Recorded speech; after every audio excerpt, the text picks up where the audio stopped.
AI ও compliance প্রতিনিয়ত আমাদের দক্ষতা পরিবর্তন করছে।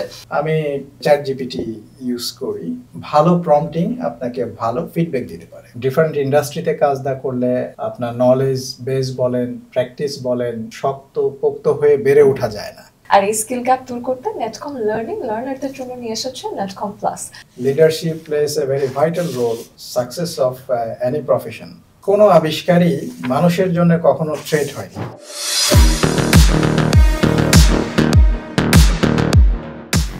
Do you know the secret to running a massive industrial enterprise with over 7,300 people? It's having a lean HR architect who not only ensures global compliance but also transforms the workforce into a high proficiency, profitable engine.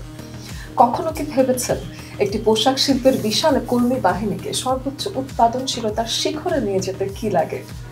লাগে এমন একজন architect যিনি একই সাথে কর্মী ব্যবস্থাপনা এবং বৈশ্বিক কমপ্লায়েন্সের জটিল চ্যালেঞ্জগুলো সঠিকভাবে সফলভাবে মোকাবেলা করতে পারেন। আমাদের আজকের অতিথি সেই মাস্টার স্পেশালিস্ট যিনি তার ২০ বছরেরও বেশি সময়ের পেশাগত জীবনে প্রমাণ করেছেন যে ব্যবসা কেবল মুনাফার জন্য নয়, এটি আন্তর্জাতিক মানদণ্ড বজায় রাখারও একটি শক্তিশালী প্ল্যাটফর্ম। তিনি সফলভাবে সম্পন্ন করেছেন অ্যাকর্ড, আরএসসি এর মতো কঠিন কমপ্লায়েন্স সংক্রান্ত কাজ এবং একজন মাস্টার ট্রেনার হিসেবে তৈরি করেছেন নতুন নেতৃত্ব। ফেডেক্সের মতো বিশ্বখ্যাত প্রতিষ্ঠানে গুরুত্বপূর্ণ ভূমিকা পালন করে আসা এই বিশেষজ্ঞ বর্তমানে দেশের অন্যতম বৃহৎ পোশাক প্রস্তুতকারী প্রতিষ্ঠান মন্ডল গ্রুপের deputy general manager, HR admin and compliance হিসেবে পুরো সিস্টেমের নেতৃত্ব দিচ্ছেন। এবং দর্শক, this is Ahna Tasnim Khan and I am signing into another exciting episode of Netcom Connect podcast presented by Netcom Learning and powered by Netcom Plus.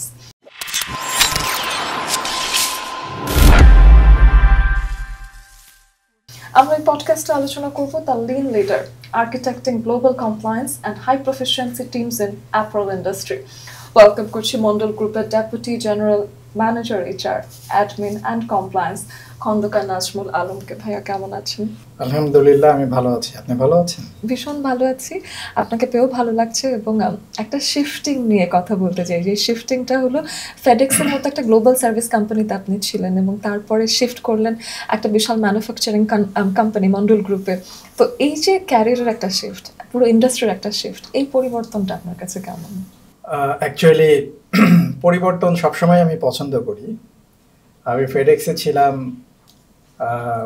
FedEx Bangladesh অফিসটা ছিল বনানী 11 নম্বর রোডে।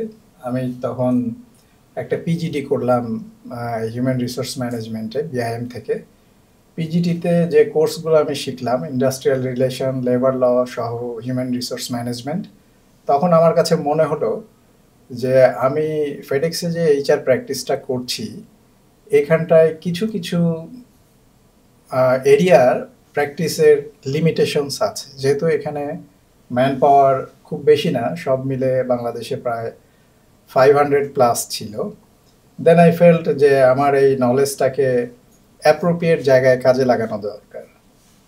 যেমন লেবার ল, যেখানে হিউজ লেবার কাজ করে সেখানে labour লয়ের অ্যাপ্লিকেশনটা বেশি থাকবে। ইন্ডাস্ট্রিয়াল রিলেশন, যেখানে ইন্ডাস্ট্রি আছে সেখানে ইন্ডাস্ট্রিয়াল রিলেশন এই নলেজটা অ্যাপ্লিকেবল। দেন আই থট যে এই নলেজটা যদি আমি প্র্যাকটিস করতে যাই তাহলে আমাকে কোনো ম্যানুফ্যাকচারিং ইন্ডাস্ট্রিতে যেতে হবে। এবং গার্মেন্টস ইন্ডাস্ট্রিটা চুজ করার কারণ হচ্ছে যে বাংলাদেশের বিজনেসের মেইন স্ট্রিম, বড় এক্সপোর্টিং সেক্টরটাই হলো গার্মেন্টস। দেন আই ডিসাইডেড যে I should change my track এবং ডিফারেন্ট ইন্ডাস্ট্রিতে কাজ না করলে অ্যাকচুয়ালি আপনার নলেজ বেস বলেন, প্র্যাকটিস বলেন, একদম শক্ত পোক্ত হয়ে বেড়ে ওঠা যায় না। তো যার কারণে চেঞ্জের একটা মানসিকতা এবং এই নতুন নলেজগুলোকে অ্যাপ্লিকেশনের জন্যই আমি চেঞ্জের সিদ্ধান্ত নেই এবং গার্মেন্টসটাকে বেছে নিই। এই কারণটাই কিন্তু আপনি একটা মাল্টি ডাইমেনশনাল নলেজ হয়ে গেল এবং আপনি এখন দুটো সেক্টর সম্পর্কে অনেক বেশি জানেন, সেটা চমৎকার। কিন্তু যখন গার্মেন্ট সেক্টরে আসা হয় সেখানে কিন্তু 7,300-রও বেশি কর্মী আপনার কাছে আছে এবং সেখানে এইচআর লিন ম্যানেজমেন্টের কোন কৌশলগুলো আসলে খাটে, যেমন কাইজেন, 5S, এগুলো কিভাবে প্রয়োগ করা হয়? হ্যাঁ, ট্রু যে এখানে ওয়ার্কফোর্স লেবার ইন্টেন্সিভ ইন্ডাস্ট্রি, আপনি জানেন, গার্মেন্টস। এখানে 7,300 যে ফিগারটা আসছে, এটা আমার পুলে যে কয়েকটা ফ্যাক্টরি ছিল সেটার একটা সংখ্যা, কিন্তু আমার টোটাল অর্গানাইজেশনের সংখ্যা এর চেয়ে অনেক বেশি। টোটাল মন্ডল গ্রুপে এখন টোটাল ওয়ার্কফোর্স অ্যারাউন্ড 50,000। তো আমি যে কয়েকটা ইউনিট দেখতাম সেই ইউনিটগুলোর সংখ্যাটা হচ্ছে যেটা বলা হচ্ছে 7,300 মতো। এখানে লেবার প্র্যাকটিস, লিন ম্যানুফ্যাকচারিং বলেন, কাইজেনটা লিন ম্যানুফ্যাকচারিং এরই একটা টুলস, এবং কমপ্লায়েন্স, এগুলোকে এক্সিকিউট করার জন্য প্রথমে আমি সবগুলোর জন্য রেসপন্সিবল ছিলাম না। আমি ফেডেক্স থেকে যখন মন্ডল গ্রুপে জয়েন করলাম তখন আমার পজিশন ছিল manager human resource, I mean HR manager. Right. আমি তখন শুধুমাত্র এইচআরটাকেই ফোকাস করি।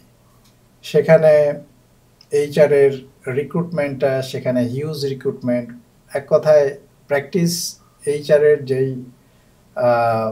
প্র্যাকটিসগুলো থাকে সেগুলো আমার পূর্বের অর্গানাইজেশনের তুলনায় গার্মেন্টসে বা মন্ডল গ্রুপে এটা স্কেলটা, ভলিউমটা ছিল অনেক বেশি। সো সেইগুলোকে আমি রপ্ত করা শুরু করলাম, প্র্যাকটিস করা শুরু করলাম। সেখানে বেশ কিছু চ্যালেঞ্জ ছিল, যেমন আমি 2011-এ জয়েন করলাম, 2012-এই একটা প্রজেক্ট হাতে নিলাম, সেটা হচ্ছে বায়োমেট্রিক অ্যাটেন্ডেন্স। আপনি জানেন যে এখন তো বায়োমেট্রিক জিনিসটা খুবই পপুলার এবং সব জায়গায় অ্যাপ্লিকেবল। 2012 সালে আমি যখন ইন্ডাস্ট্রিতে লেবারদের জন্য বায়োমেট্রিক অ্যাপ্লিকেশনটা শুরু করতে গেলাম, led by my the then time boss, executive director, উনি বললেন যে আমি এখানে অ্যাটেন্ডেন্স সিস্টেমটা তখন ছিল ম্যানুয়াল, কার্ডে লেখা হতো, গার্মেন্টসে এটা খুবই পপুলার ছিল। উনি বললেন যে এটা বায়োমেট্রিক করব, এই কাজটা আপনি করেন।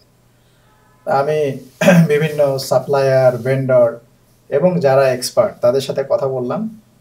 তো বেশিরভাগ ক্ষেত্রেই মানুষ আমাকে ডিমোটিভেটেড করেছে। অনেকের কথা ছিল এরকম যে বায়োমেট্রিক এটা সফিস্টিকেটেড এবং কর্পোরেট কালচারের জন্য অ্যাপ্লিকেবল, গার্মেন্টসে মাস পিপলের জন্য এবং ইলিটারেট পিপলের জন্য এটা প্রযোজ্য নয়, কারণ তারা এই সফিস্টিকেটেড ডিভাইসের অ্যাপ্লিকেশন এবং ব্যবহার তারা পারবে না।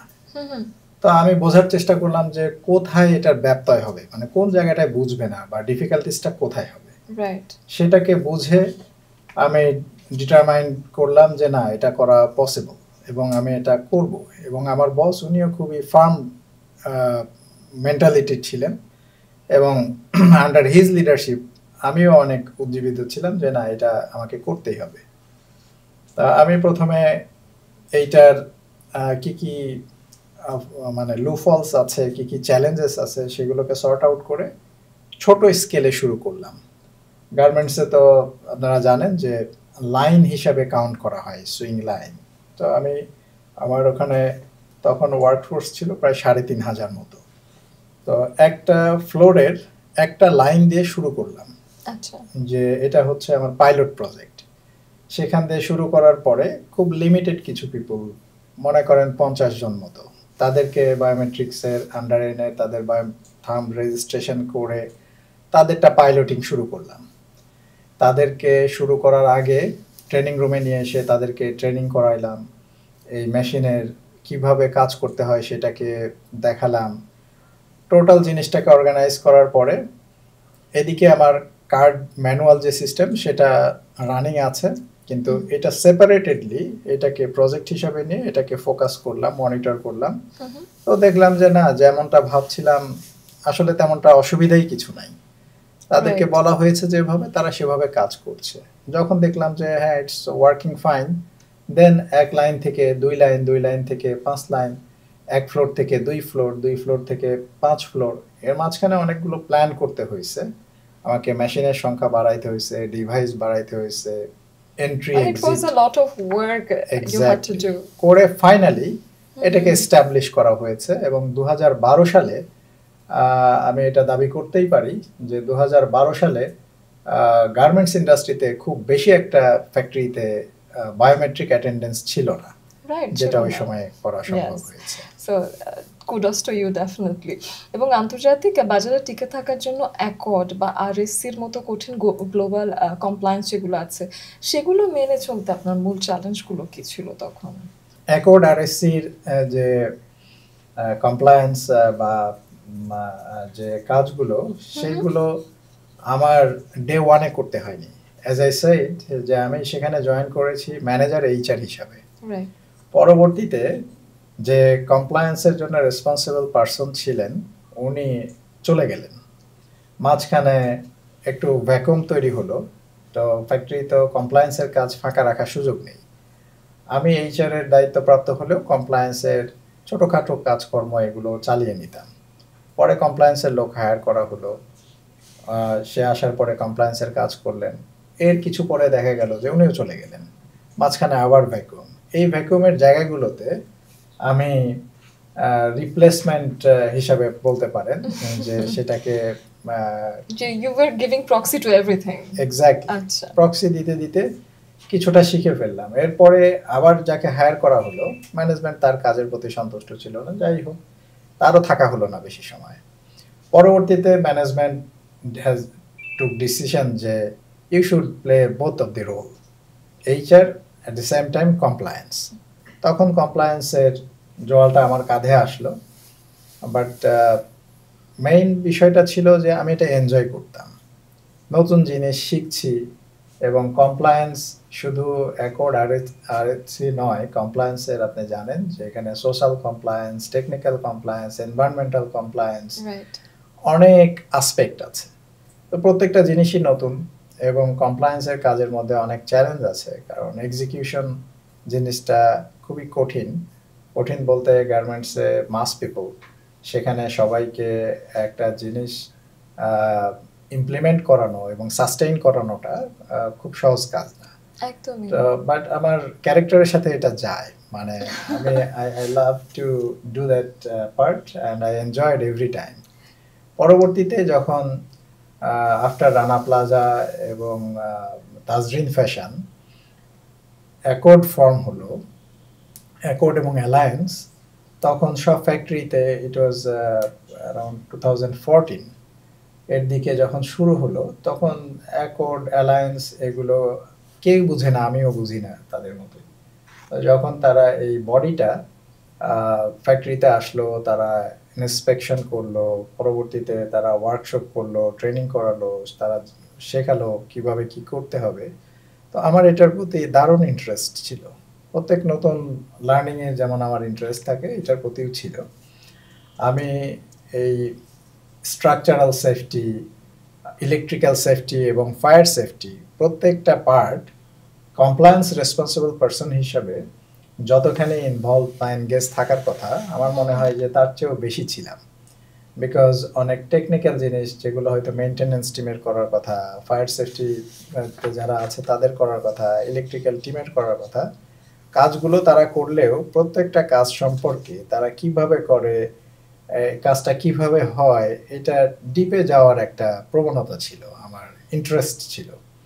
সেই হিসাবে কাজগুলো মোটামুটিভাবে আমি সব রপ্ত করে ফেললাম, যার কারণে আমার ফ্যাক্টরিতে আলহামদুলিল্লাহ অ্যাকর্ড আরএসসির যে প্রোগ্রেস সেটা আপ টু দ্য মার্ক ছিল। পরবর্তীতে অ্যাকর্ডের আমরা সার্টিফিকেটও পেয়েছি এবং কাজগুলো আলহামদুলিল্লাহ সুষ্ঠু মতো সম্পন্ন করে ফ্যাক্টরিটাকে রান করা সম্ভব হচ্ছে। এন্ড দেখা যায় যে being a leader it's never easy, এবং দেখা যায় যে লিডারশিপ যদি একটুখানি এদিক থেকে ওদিক চলে যায় তখন লিডারশিপটা অনেকে মানতে চান না, এরকমও আছে। এবং গার্মেন্ট সেক্টরে তো ইটস ভেরি পপুলার যে লিডারশিপ হতে হবে একদম লিডারশিপ হবার মতোই। তো সেই ক্ষেত্রে আপনার নেতৃত্ব এবং প্রশিক্ষণের যদি কোনো দর্শন থাকে সেটা কি? এবং সাথে আরেকটা বিষয় আছে, রোটারি ইন্টারন্যাশনাল ডিস্ট্রিক্ট 3281 এর অ্যাসিস্ট্যান্ট গভর্নর হিসেবে সামাজিক কাজের মাধ্যমে আসলে তখন কি কি পরিবর্তন আনতে চেয়েছিলেন, নাকি সেটা দুটো শুনি? লিডারশিপের জায়গাটা আসলে খুবই ইম্পর্টেন্ট একটা জায়গা।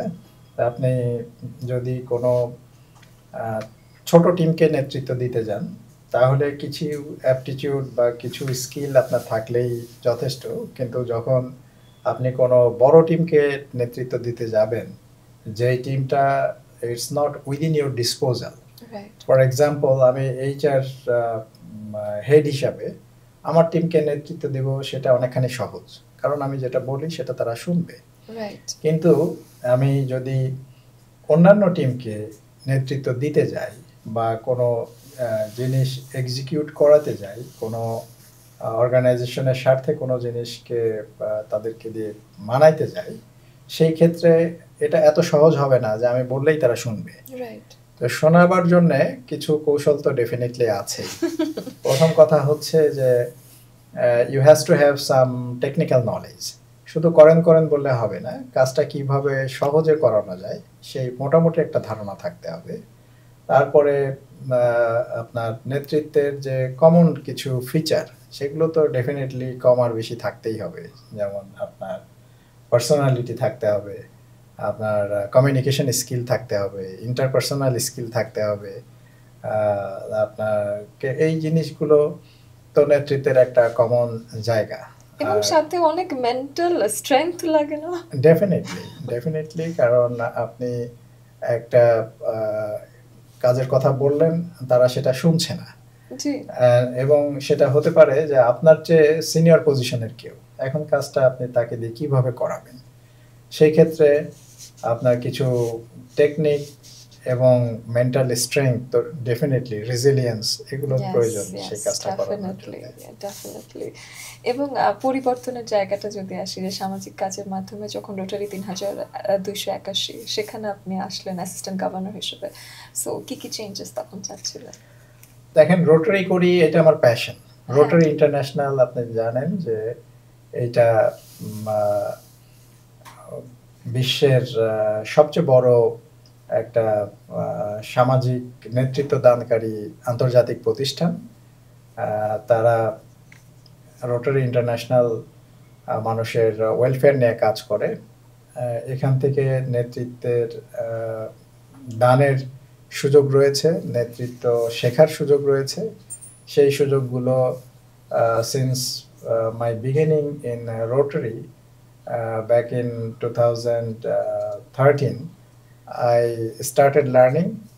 পরবর্তীতে এক সময় আমি আমার ক্লাবের প্রেসিডেন্ট হই। রোটারি ক্লাবের অর্গানাইজেশনটার ডিজাইনটাই করা থাকে এইভাবে যে প্রত্যেক বছরে ক্লাবের একজন করে সভাপতি নির্বাচিত হয়। আমি নির্বাচিত সভাপতি ছিলাম 2020-এর দিকে, 20-21-এ।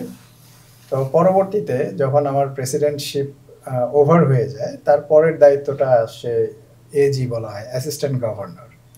অ্যাসিস্ট্যান্ট গভর্নর হিসেবে যখন ট্রেনিং নিলাম, সেই ট্রেনিংগুলো ছিল খুবই চমৎকার। মানে নেতৃত্ব দানের জন্য যেই অ্যাপটিটিউডগুলো অর্জন করা দরকার, এই ট্রেনিং মডিউলগুলো খুবই ফ্রেন্ডলি ছিল সেই গুণগুলোকে অর্জনের।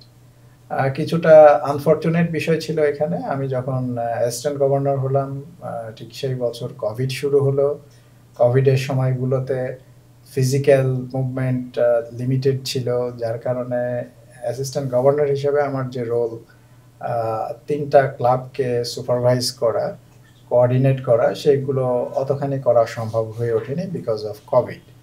বাট যে ট্রেনিংগুলো রিসিভ করেছি, সেই ট্রেনিংগুলো জীবনের প্রত্যেক ক্ষেত্রেই যেমন প্রয়োগ করেছি, তেমন আমার অর্গানাইজেশনেও, যে কিভাবে নেতৃত্বকে লালন করতে হয় এবং নেতৃত্বের চর্চা করতে হয়। Definitely, very good. নাজমুল ভাই, ওয়ার্ল্ড ইকোনমিক ফোরামের মতে এখন টেকনিক্যাল দক্ষতার চেয়ে কগনিটিভ ফ্লেক্সিবিলিটি বা ইমোশনাল ইন্টেলিজেন্স, এই টাইপের সফট স্কিলগুলো আসলে কর্মীদেরকে বেশ নিয়ন্ত্রণ করছে এবং তাদের সাফল্যটাকেও নিয়ন্ত্রণ করছে। তো সেক্ষেত্রে আপনার 20 বছরের অভিজ্ঞতায় বিভিন্ন পদে, যেমন ম্যানেজার নিচ্ছেন বা সুপারভাইজার নিচ্ছেন, তো সেগুলো নিয়োগের সময় আসলে টেকনিক্যাল কি দক্ষতাগুলো আসলে আপনি আশা করেন বা প্রার্থীদেরকে কিভাবে যাচাই বাছাই করেন এই বিষয়টা? এখন একটা পজিশনের কিছু রিকোয়ারমেন্ট থাকে, কোন পজিশনের জন্য কোন ধরনের টেকনিক্যাল নলেজ লাগবে, কোন ধরনের লিডারশিপ লাগবে, কোন ধরনের কনসেপচুয়াল নলেজ লাগবে, কোন ধরনের পারসেপশন লাগবে, এইটার উপর বেসিস করেই সেই দক্ষতাটাকে যাচাই করা হয়। ধরা যাক ম্যানুফ্যাকচারিং ইন্ডাস্ট্রিতে বিভিন্ন ধরনের ডিভাইস আছে, মেশিন আছে, ইনস্ট্রুমেন্ট আছে। যদি আমি প্রিন্টিং সেকশনের কথা বলি অথবা কাটিং সেকশনের কথা বলি অথবা গার্মেন্টিংয়ের কথা বলি, এই সমস্ত জায়গায় বিভিন্ন মেশিন আছে যেগুলোকে অপারেট করতে হয়। কাটিং সেকশনে এখন আগেরকার মতো আর অটো কাটার দিয়ে ম্যানুয়ালি এবং ম্যান ড্রিভেন মেশিনগুলো নেই। সেইগুলোর জায়গায় চলে আসছে আপনার স্প্রেডিং মেশিন এবং অটো কাটিং মেশিন, যেই মেশিনগুলোকে হয়তো একজন বা দুইজন মানুষ নিয়ন্ত্রণ করছে, কিন্তু bulk amount, huge amount of cutting parts ready হয়ে যাচ্ছে। এই মেশিনগুলোকে কন্ট্রোল করার জন্যে তার মেশিন সম্পর্কে বেসিক ধারণা অথবা সফিস্টিকেটেড একটা ডিভাইস হ্যান্ডেল করতে গেলে তার যে ধরনের রেজিলিয়েন্স দরকার, তার যে ধরনের টেকনিক্যাল নো হাউ দরকার, এগুলো তো ডেফিনেটলি টেস্ট করা হয় এবং যেগুলো ঘাটতি থাকে সেগুলো টেকনিশিয়ান যারা আছে তাদেরকে দেখিয়ে দেয়। মানুষকে শুধুমাত্র তার হিউম্যান লেবারের চেয়ে তার টেকনিক্যাল নো হাউয়ের দিকে অনেক বেশি গুরুত্ব দেওয়া হয়। ভাই, আপনি তো একটা মাস্টার ট্রেনার এবং আইএসও লিড অডিটর, তো সেই ক্ষেত্রে লিডারশিপের বিষয়টা যদি আসে, তো সেই ক্ষেত্রে বর্তমানে অনেক কর্মীরা যারা লিডারশিপ করতে যাচ্ছেন তাদের জন্য আপনার টপ 2 লিডারশিপ টিপস কি হবে? ধন্যবাদ, খুবই ইম্পর্টেন্ট কোশ্চেন। অ্যাকচুয়ালি একজন মানুষকে যদি সাকসেসফুল হতে হয় তাহলে তার লিডারশিপটা অত্যন্ত ইম্পর্টেন্ট। সেটার ইরেসপেক্ট অফ অল সেগমেন্ট। আপনি যদি একজন ডাক্তারের কথা বলেন, একজন ইঞ্জিনিয়ারের কথা বলেন অথবা একজন প্রফেসরের কথাও বলেন, leadership plays a very vital role for success of any profession. So সেইটা ট্রেনিং থেকে মানুষ যে নলেজগুলো নেয়, এটা টেকনিক্যাল নলেজ, সফট স্কিল এবং ট্রেনিংয়ের মেইন যে objectives KSA, K stands for knowledge, A skill এবং এ অ্যাটিটিউড। ট্রেনিং রিসিভের পরে মানুষের মধ্যে তার নলেজ এবং স্কিলের যেমন ডেভেলপমেন্ট হয়, তেমন অ্যাটিটিউডেরও একটা ডিফারেন্সিয়েশন আসে এবং সেই জিনিসটা তার টোটাল লিডারশিপকে খুবই প্রভাবিত করে। এবং লিডারশিপ রোলটা একটা বিগিনার থেকে শুরু করে আপনার অর্গানাইজেশনের টপ মোস্ট পজিশন সব লেভেলের জন্যই দরকার।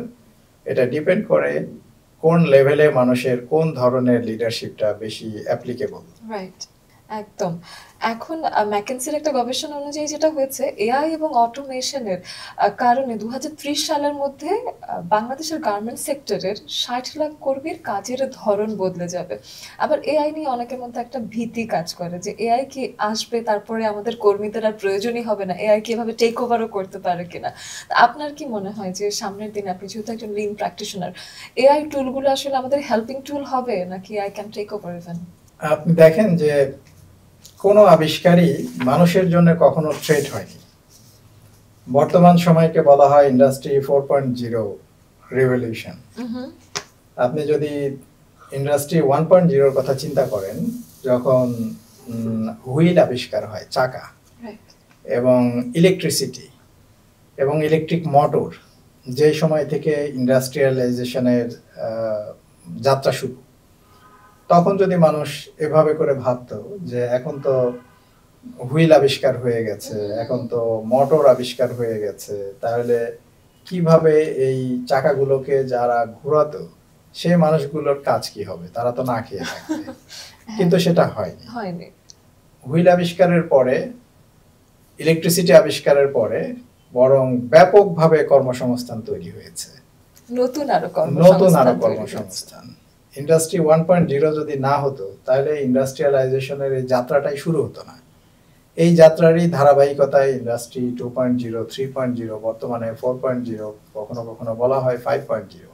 এবং পৃথিবী যতদিন থাকবে আবিষ্কার নতুন নতুন আসতে থাকবে, কিন্তু মানুষ কখনো কোনো আবিষ্কারের কাছে থ্রেট হবে না বলে আমি মনে করি। হয়তো তার কাজের প্যাটার্নটা বদলাবে। তো সেই ক্ষেত্রে গার্মেন্ট সেক্টরে যারা আসছে তাদেরকে এখন এআই স্কিলটা শিখে তো নেওয়া জরুরি হয়ে গেছে, রাইট? অফকোর্স, যে কোনো স্কিল, যে কোনো নতুন কিছু, সেটার সাথে মানুষ যদি নিজেকে অ্যাডাপ্ট না করে তাহলে একসময় এসে পিছিয়ে থাকবে।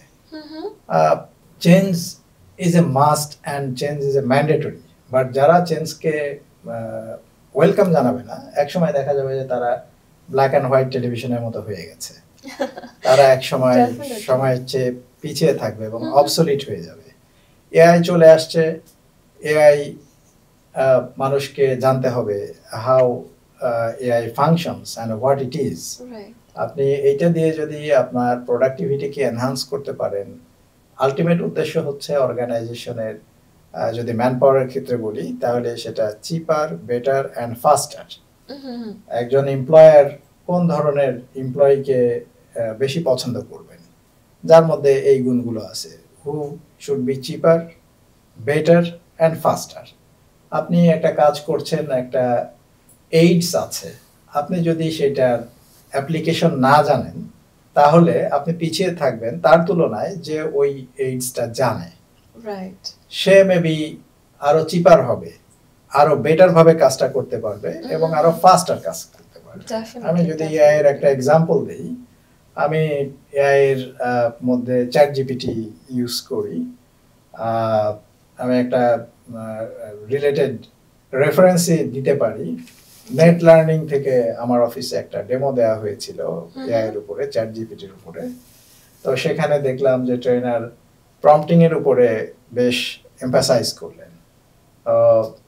ভালো প্রম্পটিং আপনাকে ভালো ফিডব্যাক দিতে পারে। প্রম্পটিং জিনিসটা হয়তো এটা জার্গন মতো শোনাবে যারা এই সম্পর্কে খুব বেশি না জানেন। প্রম্পটিং জিনিসটা হচ্ছে ইনপুট। আপনি তার কাছে কি চাচ্ছেন সেই রিকুইজিশন, মানে ইনপুটটা দেয়া। আপনি যত ভালো ইনপুট দিবেন তত ভালো আউটপুট পাবেন, মানে নির্দেশনা দেওয়াটা জানতে হবে। এক্স্যাক্টলি, আপনি আসলে কি চাচ্ছেন সেইটা যদি আপনি ক্লিয়ার না হন তাহলে আপনি আরেকজনকে কিভাবে ক্লিয়ার করতে পারবেন। এটা সব কমিউনিকেশনের ক্ষেত্রেই ঘটে, তেমনি এআই এর ক্ষেত্রে বা চ্যাট জিপিটির ক্ষেত্রে ঘটে। আপনি যত পরিষ্কারভাবে, যত স্পেসিফিকভাবে আপনি প্রম্পটিং দিতে পারবেন, যে শব্দটাকে এখানে বলা হচ্ছে প্রম্পটিং, সেটা আসলে একটা ইনপুট, আমি কি চাই সেইটা দিলে আপনি আউটপুটটা সুন্দর পাবেন। আমি আমার ক্ষেত্রে যদি বলি যে আমি এটা ইউজ করে অনেক বেনিফিট পাচ্ছি, তার একটা এক্সাম্পল দেই। আমরা তো এইচআর প্রফেশনালসরা যখন ম্যান পাওয়ার হায়ার করি তখন আমরা একটা জব অ্যাডভার্টাইজমেন্ট দেই। মনে করেন যে অনলাইন প্ল্যাটফর্মে একটা জব অ্যাডভার্টাইজমেন্ট দিব একটা সিনিয়র এবং খুবই ভাইটাল পজিশনের জন্য, কেমন? তো আমাকে জব ডেসক্রিপশন করার জন্য থিঙ্ক করতে হবে, লিখতে হবে, থিঙ্ক করতে হবে, লিখতে হবে। কিন্তু আমাদের কাজের ধরনগুলো এমন যে আনইন্টারাপ্টেডলি আমরা আওয়ার্স টুগেদার এই সময়টা পাই না। কাজ করছি, এর মধ্যে আর একটা কাজ চলে আসছে, ইন্টারাপশন। দেখা যায় যে আধা ঘন্টা 40 মিনিটের কাজ আমাদের একদিন লেগে যায়। তো যদি আমি এই কাজটাকে 5-10 মিনিটের মধ্যে শেষ করতে পারি তাহলে দেখা যাবে যে আমার বড় একটা কাজ শেষ হলো। এটাই ঘটেছে। আমি এই ট্রেনিংটার পরে প্রম্পটিংটাকে ঠিক মতো গুছিয়ে যখন আমি চ্যাট জিপিটিকে দিয়েছি তখন সুন্দরভাবে সে আমার একটা জব ডেসক্রিপশন রেডি করে দিয়েছে। এরপরে আমি রিটেন টেস্ট নিব। তাকে বলেছি যে এই পজিশনের জন্য আমাকে একটা কোশ্চেনিয়ার দাও, ডেমো। সুন্দর মতো কোশ্চেনিয়ার দিয়েছে, সাথে সাথে আনসারও দিয়েছে। এবং ইন্টারভিউর জন্য আমি চেয়েছি যে এই পজিশনের জন্য তাকে ইন্টারভিউ করার জন্য কোন কোশ্চেনগুলো আইডিয়াল হবে, বেটার হবে, সেই অ্যাডভাইসগুলো দিয়েছে। এখন পরের প্রম্পটিংগুলো কিন্তু খুব বেশি বড় না, কারণ অলরেডি একটা বিষয়ে তাকে আমি সাধারণ জ্ঞানটা দিয়ে দেওয়া হয়েছে। এক্স্যাক্টলি, সে ওইটারই কন্টিনিউশনে কিন্তু আমাকে এই ফিডব্যাকগুলো দিচ্ছে এবং সে তার ইনফরমেশনগুলো মনে রেখেছে এবং পরবর্তী সময়ে তার স্টোরেজে আছে এবং সে এটারই ধারাবাহিকতায় কিন্তু আমাকে দিয়ে যাচ্ছে। এবং এই সবগুলো কাজ যখন আমি পেয়ে গেলাম, it took 10 to 15 minutes. Whereas এটা যদি আমাকে ব্রেইনস্টর্মিং করতে হইতো তাহলে হয়তো এটা পুরো একটা দিন লেগে যেত, বা ইন্টারাপশনের কারণে হয়তো আরো বেশি সময় লেগে যেত। ডেফিনেটলি। তো সেই ক্ষেত্রে এআই লার্নিং এর আসলেই এটা ছাড়া আসলে কোনো বিকল্প নেই। তো সেই ক্ষেত্রে নাজমুল ভাইও যেমন বললেন দর্শক যে ফাস্ট পেসিং ওয়ার্ল্ডে স্কিল ডেভেলপমেন্ট এবং কন্টিনিউয়াস লার্নিং ছাড়া কর্মীদের কিন্তু আর কোনো অপশন নেই। বিশেষ করে যখন এআই ও কমপ্লায়েন্স প্রতিনিয়ত আমাদের দক্ষতা পরিবর্তন করছে। আর এই স্কিল গ্যাপ দূর করতে নেটকম লার্নিং লার্নারদের জন্য নিয়ে এসেছে নেটকম প্লাস নামে মোবাইল অ্যাপ ভিত্তিক একটি ই লার্নিং প্ল্যাটফর্ম। এখানে আপনি পাবেন নানা পেশাজীবী ও স্টুডেন্টদের স্কিল ডেভেলপমেন্টের জন্য শতাধিক ইন্টারন্যাশনাল স্ট্যান্ডার্ড কোর্সেস এবং সার্টিফিকেশন নেবার সুযোগ। এই প্ল্যাটফর্মটি বিশেষভাবে তৈরি করা হয়েছে ইন্ডাস্ট্রি এক্সপেকটেশনস এবং লার্নারদের নলেজ গ্যাপের মধ্যে যে পার্থক্যটা থাকে তা দূর করার জন্য। ইন্ডাস্ট্রি অপটিমাইজ কোর্সের মাধ্যমে এটি আপনাকে দক্ষতা ও নলেজকে একটি নতুন লেভেলে নিয়ে যেতে সাহায্য করবে। এছাড়াও আমাদের ইন্টারঅ্যাক্টিভ এবং মজাদার গেমিফিকেশন ফিচার আপনার লার্নিং প্রসেসকে আরও এঙ্গেজিং করে তুলবে। আর হ্যাঁ, আপনি ডেফিনেটলি পাবেন গ্লোবালি রেকগনাইজ সার্টিফিকেট যা আপনার ক্যারিয়ারকে নতুন উচ্চতায় নিয়ে যাবে। এখনই নেটকম প্লাস অ্যাপটি ডাউনলোড করে ফেলুন এবং আপনার স্কিলিং জার্নি আজই শুরু করুন। ভাইয়া, নেটকম প্লাস সম্পর্কে আপনি ইতিমধ্যেই শুনেছেন, সেখান থেকে আসলে আপনার চাহিদা কি কি চান? মানুষকে জানাতে হবে যে যে আবিষ্কারগুলো, যে মডার্ন টুলস, ডিভাইস, টেকনিক্সগুলো আছে সেইগুলোর ব্যবহার এবং সেগুলোর বেনিফিটস।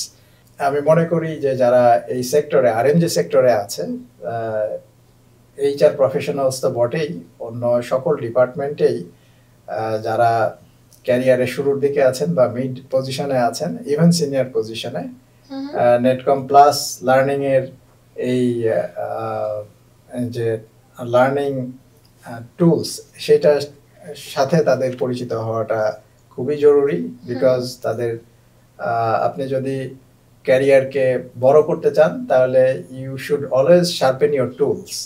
শুধুমাত্র গতানুগতিক আপনার শিক্ষা দিয়ে এইটাকে আপনি সফলতার খুব বেশি একটা পরিধিটাকে বড় করতে পারবেন না। আপনি যদি আপনার সময়কে সেভ করতে চান, আপনি যদি নির্ভুলভাবে আপনার কাজকে করতে চান এবং কাজের স্ট্যান্ডার্ডটাকে আপ করতে চান, তাহলে ডেফিনেটলি আপনার এই মডার্ন টুলস এবং টেকনিক্সের হেল্প নিতে হবে। এবং নেটকম লার্নিং প্লাস যে কাজটা করছে, আমি মনে করি এই সেক্টরে এবং টোটাল হিউম্যান রিসোর্সকে তারা অনেক একটা অ্যাডভান্সড অবস্থানে পৌঁছে দিবে।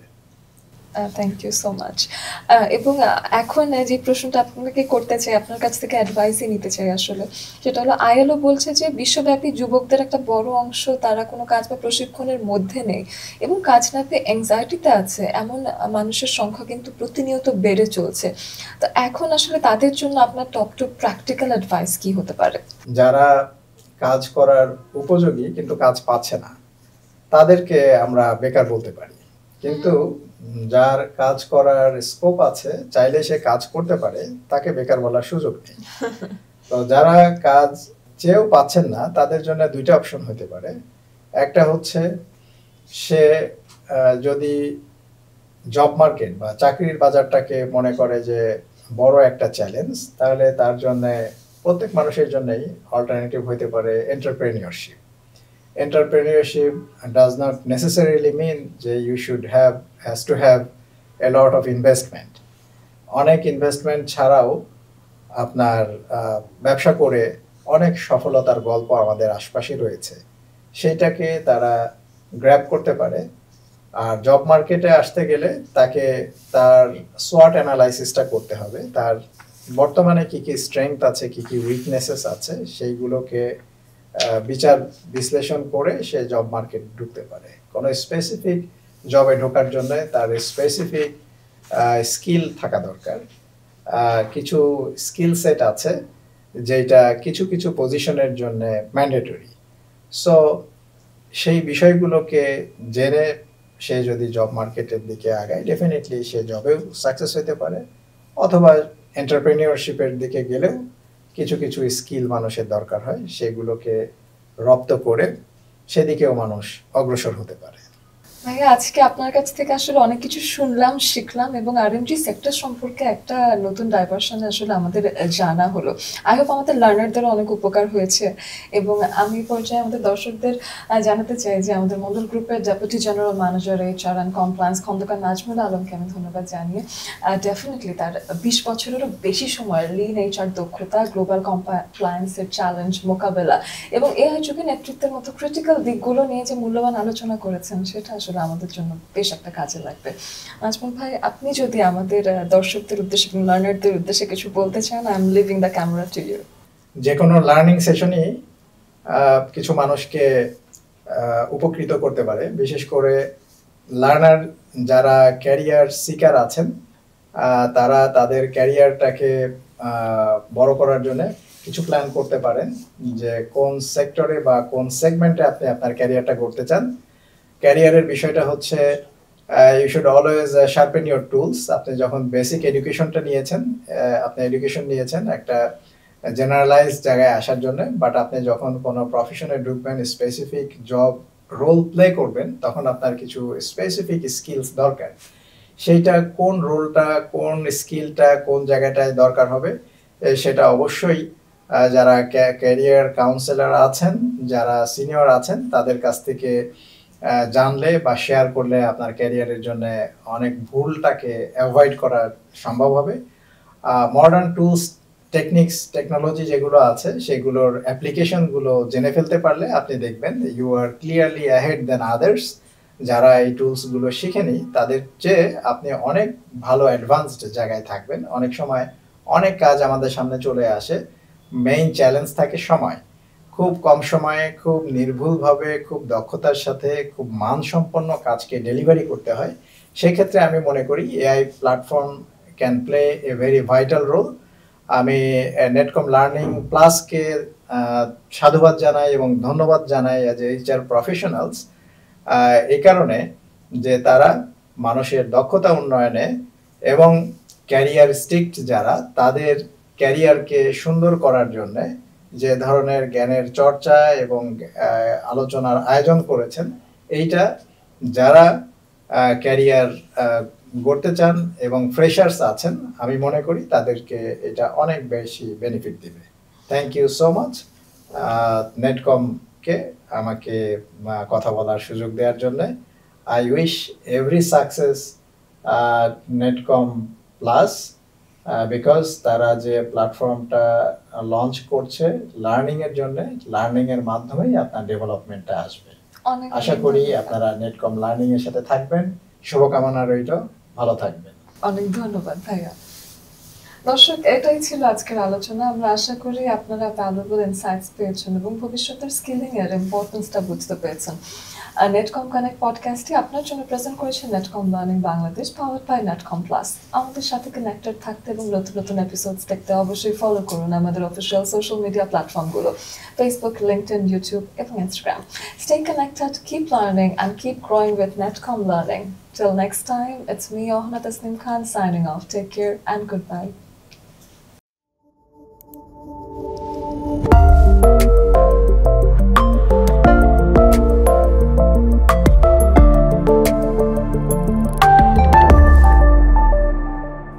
Be a lifelong learner.